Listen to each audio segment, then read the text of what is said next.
This is actually a really beautiful day here in Miami. It's a beautiful park, and it's been raining a lot down here in South Florida for like the past week and a half, 2 weeks. It's been just non-stop rain and lots of wind and thunderstorms. So today is sort of the very first day where there's a little bit of sunlight, and I figured today was a perfect day to make a little video and get this thing rolling. I wanted to talk today about this watch, which is a recent purchase that I made, which is the Sea-Dweller, reference 16660, known to as watch collectors and aficionados as the 666. This is a very special watch in the Sea-Dwellers line because it was the very first Sea-Dweller that was a transitional watch that went from going with a plexiglass to a 2,000 feet rating all the way to a sapphire crystal and straight into a 4,000 feet rating, which is, to be precise, 1,220 meters down for those who are not living in the United States. That's how deep it went, that big switch.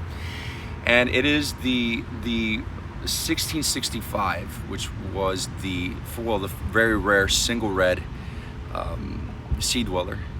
Very few are still are known to still be out there. And then the switch to the double red Sea-Dweller, which is also very highly collected. And then the great white, which was when they, in the late 70s, they removed the two red techs from the 1665 and it went straight to all white, and that was called the great white. The plots were also much larger for visibility. And then from there was a big switch. The helium escape valve was improved with the 666. In 78, I believe, was the first year where the 666 was available, and it came to production. It had a bigger helium escape valve, of course, new and improved bracelet, which carried a solid end link, and also the 666 was the first Sea-Dweller to have a unidirectional bezel. That means where you cannot go back, just only forward. So it's a life-saving tool. Blancpain had the rights to that function. They had it for many years, and Rolex wasn't able to do a unidirectional. They had the patent on that. So the Sea-Dweller, this Sea-Dweller in reference is a very special watch because Rolex really threw a lot of new technology into this line. Now the 666 is also a very special reference because you can divide it by two periods. The matte dial period, which ran from 78 all the way to 84. Actually, no, it ran from 78 to 85. 85 was the last year of the matte dials. And then in 84, it was introduced in a glossy dial, which is the one that we have here today. And it was moved from 80 to glossy dial, and that ran from 84 to 87, I believe it was. In 88, it was the 16600, which had a 20-something year production run. One of the most successful Rolex diving watches of all time was introduced, and this became the predecessor. But this watch gave the foundation, the base, to modern Rolex watches, and that's why this is very special. Now, I love the matte dials. I love and appreciate their charm. There's something about their rich texture to it that in perfect lighting it looks absolutely beautiful. But have no mistake, the glossy dials, especially on the 666, are very, very beautiful. In the very first year of production, they had an issue, I guess it was with the acrylics and with the dials, that they would start cracking, and those became to collectors known as spider dials. Also, many of them had dial deterioration. The colors and stuff weren't as precise as they were a little bit later on, that they would start developing into stardust dials. And believe it or not, even though they weren't perfect back then, they've sort of have created this charm to them, which makes them very unique. And moving forward from 84 to 85, 86, 87, until the last year of the 666, they sort of perfected that those dials, and you didn't see many more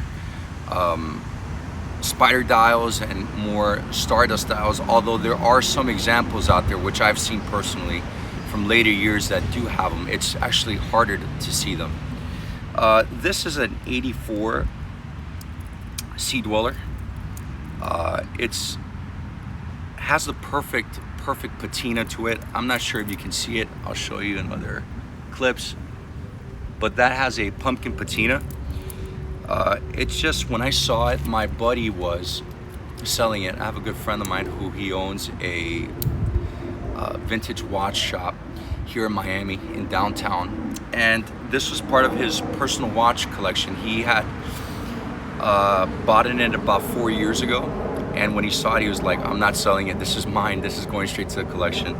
But 4 years later, I purchased this about 3 weeks ago, so it's been beautiful, an incredible experience, one of the best watches I've ever gotten, hands down, and laid my eyes on, no doubt about it.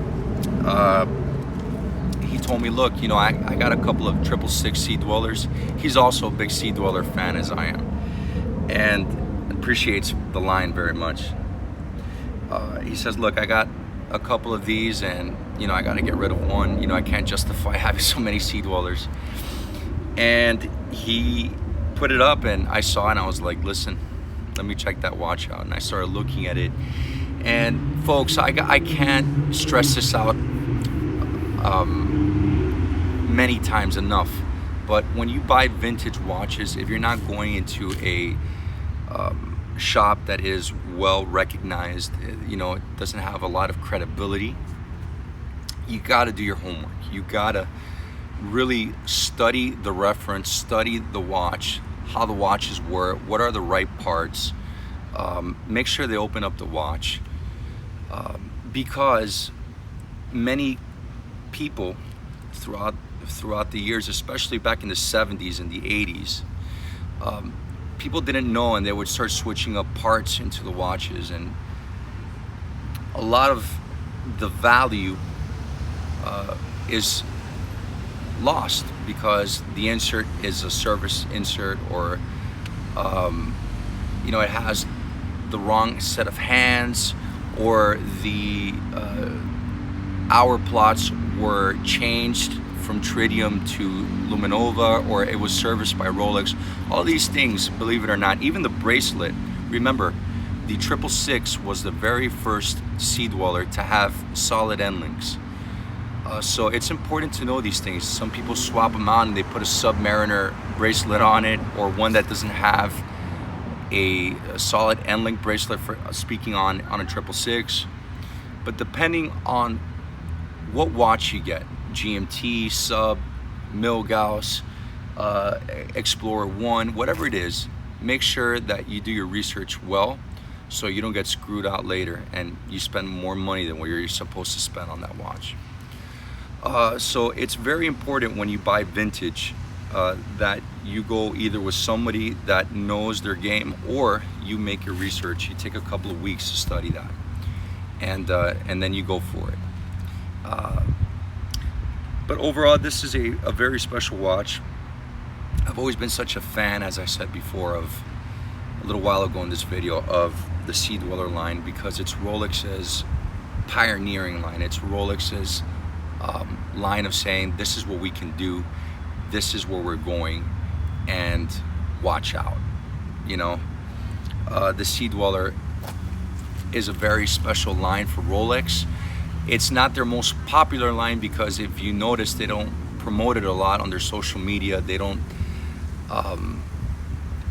have it on their website as much. It's just in the background. It's there. It's not. We're not trying to show off this watch. This is what we can do, and this is what we do. This is who we are, and I love it. It's a very special piece.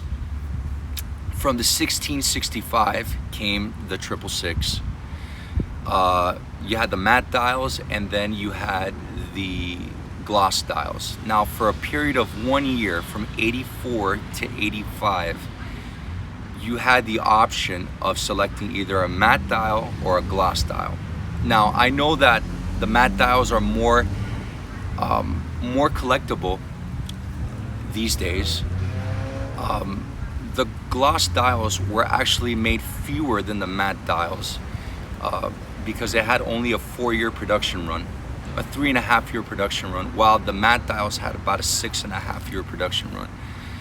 Even though matte dials are more special and they're more collectible, in reality the gloss dials of the 666 are a little bit more collectible because they were made fewer in those 3.5 years in production.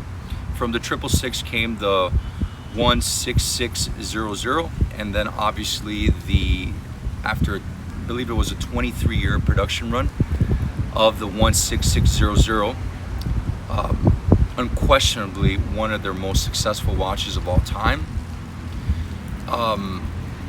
The Deep Sea, it was discontinued. The Deep Sea 16660 came out. 16600 came out, sorry.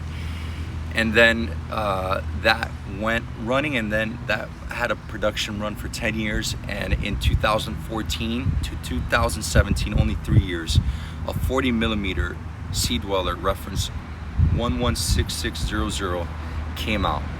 And that is also a very collectible watch. My buddy David got it back in his collection. So jealous. Lucky for you, man. Good for you. But either or, the Sea-Dweller is a line that, oh, and then the 50-year anniversary came out, the Sea-Dweller with the red text in 43, the first time it features a Cyclops on the sapphire glass, which is very special for the Sea-Dweller line. I'm more of a purist. I don't like a Cyclops on a Sea-Dweller, but I don't go against it. I think it's an incredible accomplishment, and I think it's a very beautiful watch and very special, and kudos to anyone who wants to get that watch. Other than that, I'm enjoying this watch a lot. It's a very elegant watch. It's a little more chunkier than the Submariner, but it wears great with a suit. It has that touch of patina on it. Gives it a really sophisticated look, and anywhere you take it out, it looks great with anything. You can put a nice strap on it, a nice NATO, a nice leather strap, which I've done a couple of times already on it, and the bracelet, you can rock it and it looks good on anything. So it's a very, very handsome piece, and it's one that I think I'm going to keep for a very long time, probably forever. So if you're interested in getting a 666 and you haven't made up your mind yet because you don't know if you want to go for a matte or a glossy dial, either or, it's special. It's a really special reference. Not a lot of people used to buy the Sea-Dwellers because they were more expensive than a Submariner back then, and they made fewer of them back in the late 70s and early 80s. People like Philippe Cousteau and these people wore their Sea-Dwellers, but not the regular people, because they were built for saturation divers and explorers back then. So I hope you enjoyed this video. It's very chill, very laid back, but it's been a beautiful day. I hope it doesn't rain. Might grab some coffee now, sit back and enjoy this beautiful weather while it lasts. I hope you enjoyed this video. Please subscribe to my channel, and I look forward to making another one coming soon. Take care. God bless.